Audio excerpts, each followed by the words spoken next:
आज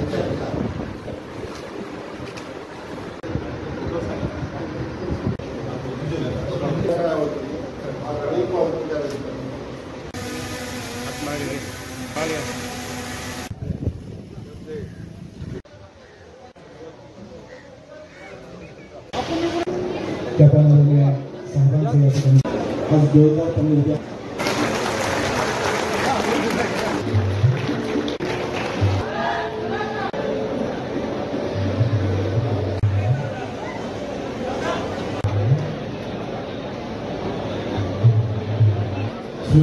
देशमुख साहेब यांचं स्वागत. जयेश कार्यक्रमाला उपस्थित असलेले विविध सरकारी संघटनांचे साहेबांचे स्वागत.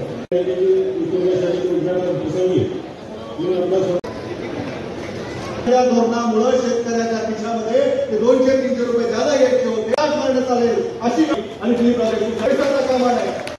हा शेतकरी विलासराव देशमुख दिलीपराव देशमुख असतील त्यावेळेस आपल्याकडे किती शेतकरी होते आणि किती क्षेत्र होतं साखर कारखान्यामध्ये आहे ती जर मोडायची सुरू करण्यासाठी भाष्य केले इथल्या लोकांच्या माध्यमातून त्यांच्या नियोजनातून मध्येच नाही तर देशामध्ये महाराष्ट्रामध्ये रावरावचे मनातून रावराव ब्रांचच्या माध्यमातून जवळपास इथल्या पंचकृषीतली गावं एकूणगाव असेल, ढाकणी असेल, चाटा असेल, भोपळा असेल या सर्वांच्या कार्यक्षेत्रामध्ये ही येणारी बँक होती.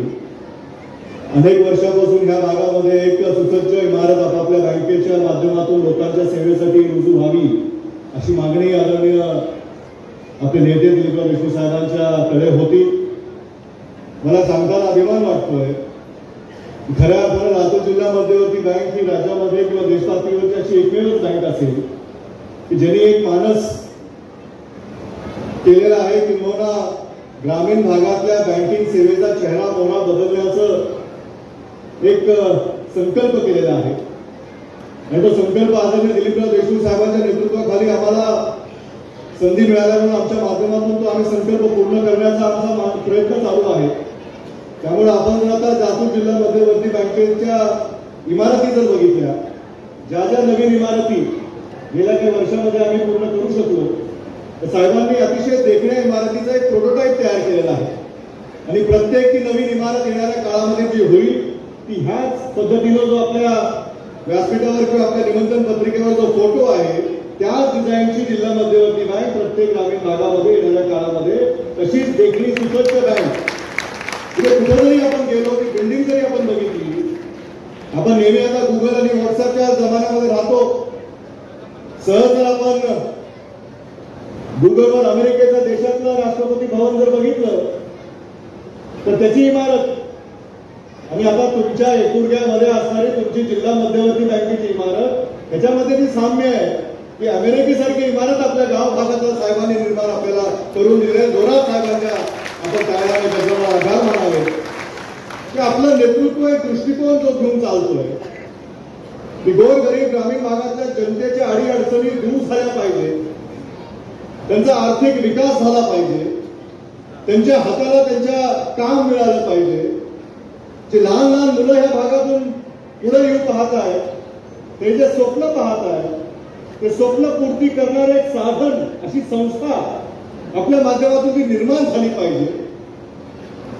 आणि मागे वळून आज आपण ज्या जगामध्ये वावरतोय ज्या गतीनं आपलं आयुष्यमान पुढे चाललंय त्याच्यामध्ये कधी कधी आपण मागे वळून बघायला विसरून जातो. अनेक मान्यवरांनी या व्यासपीठावर सांगितलं धनंजय असतील, जगदीशराव बावणे असतील, नाना असतील की ह्या परिसरामध्ये हा मराठवाडा हा मागासलेला भाग दुष्काळी भाग. मराठवाड्यामध्ये अनेक जिल्हे जवळपास 8 जिल्हे मोडतात. त्याच्यामध्ये आपलं मराठवाड्याचं कॅपिटल जर म्हणलं तर संभाजीनगर, त्याच्यानंतर जर तुलना केली तर नांदेड आणि मग परभणी, हिंगोली, लातूर, धाराशिव, बीड या सगळ्या जिल्ह्यांची तुलना होते.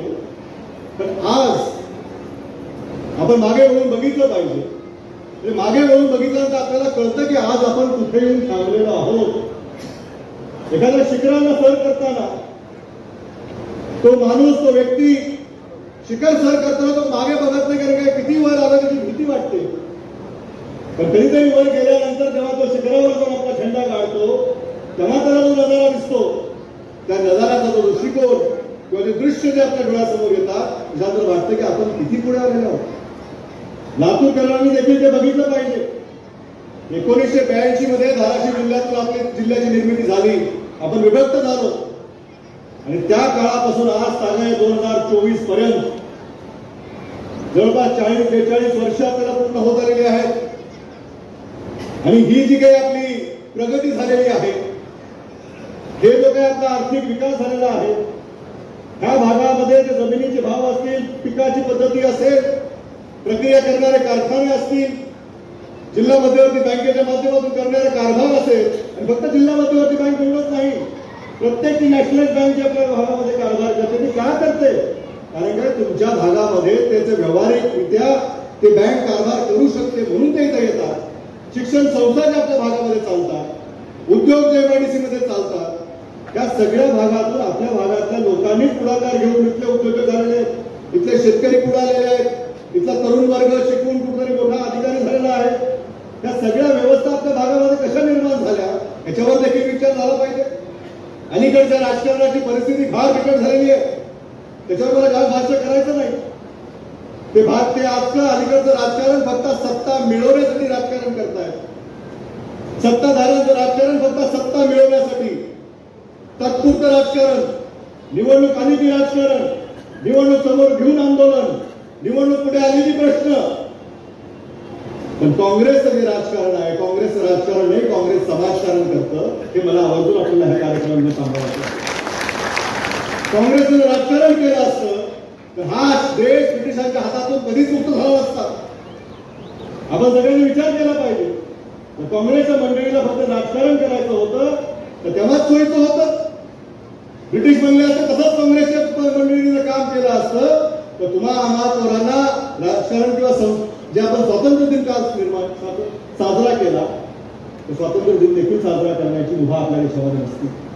आपल्या देशामध्ये संविधान नसतं. आपल्या देशामध्ये समान नागरिकत्व कायदा किंवा समानतेने आपल्याला एकमेकाला वागवावं असं समाजकारण किंवा तसं नसतं.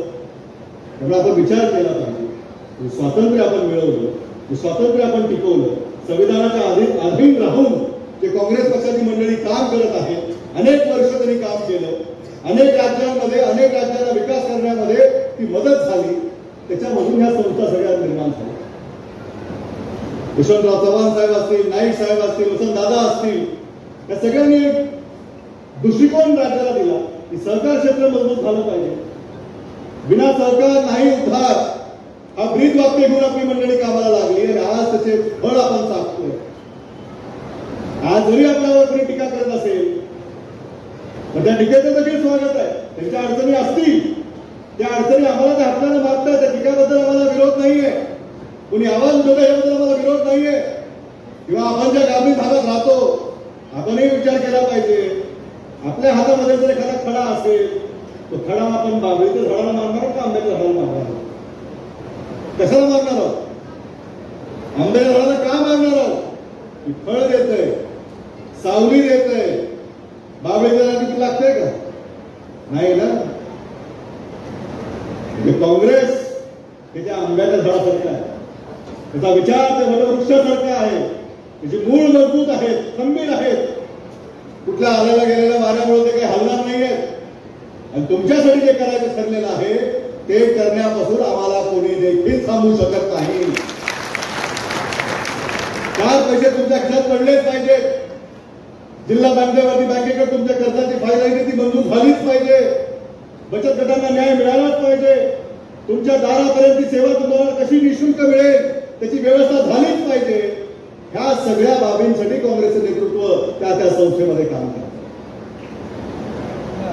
आम्ही नेहमी त्यांना सांगत असतो की तुम्ही उतरा या स्पर्धेमध्ये, तुम्ही काढा संस्था आमच्या भागामध्ये, एक खूप स्पर्धा सकारात्मक विचारणा आपण केली पाहिजे.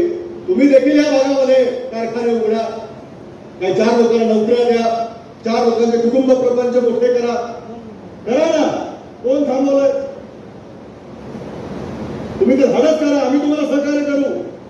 पण तुम्हाला फक्त राजकारण करायचं हे लोकही ओळखून बसलेले आहेत. आणि या लोकसभेमध्ये तसंच लोकांनी दाखवून दिलं की जे फक्त बोलतात, बोलाची भात आणि बोलाची कडी, त्याचा स्वाद काय असतो आपल्याला माहित नाही. पण त्याच्यानंतर लोकसभेमध्ये जे विषय होते ते शेतकऱ्यांचे असतील, महिलांचे असतील, समाजाच्या आरक्षणाच्या मुद्द्यावर असेल, प्रत्येक त्या मुद्द्यावर काँग्रेस पक्षाने आपली भूमिका ठाम केलेली आहे.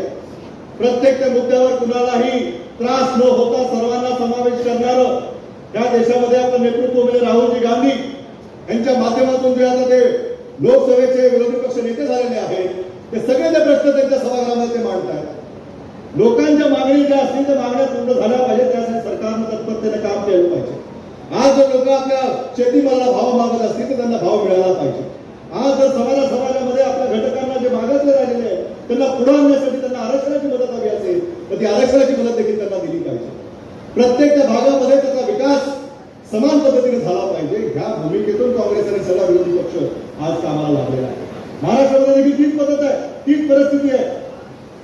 एकीकडे जाहिराती फार आपण बघतो पण त्याचा लाभ मात्र आपल्याला मिळत नाही. एकीकडे जाहिरात होते की लाडकी बहीण योजना, लाडकी बहीण योजना काही महिलांना पैसे देणार असेल, सरकार त्यांना पैसे देणार असेल त्याचं आम्ही स्वागतच केलं.